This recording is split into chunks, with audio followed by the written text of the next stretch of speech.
mahirap para sa akin. Kasi lumaki ako meron kami ano, yating may parang chopper.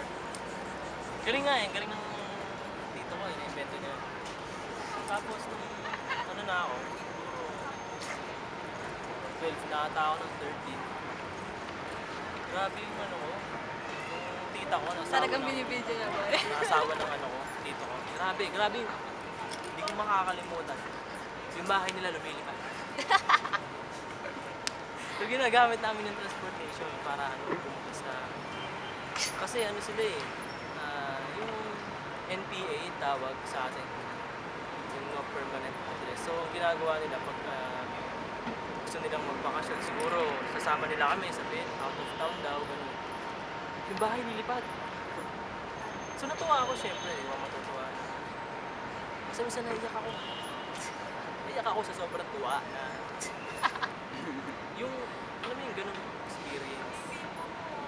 Kakaiba, sobrang. Tapos ngayon, nag-aaral na ako sa STM. Wala na akong sinasakyan. Sana kaya? Napatay si Tito at si Tita. Nahulog sa bahay, nakalimutan na lumilipad. Yun po yung interview namin kay Patrick. Medyo nababagag na siya ngayon. Pasensya na po. Ayun, pinaghalong best tsaka worst experience ko. Salamat. Miss you, Tito and Tita. Merry Christmas.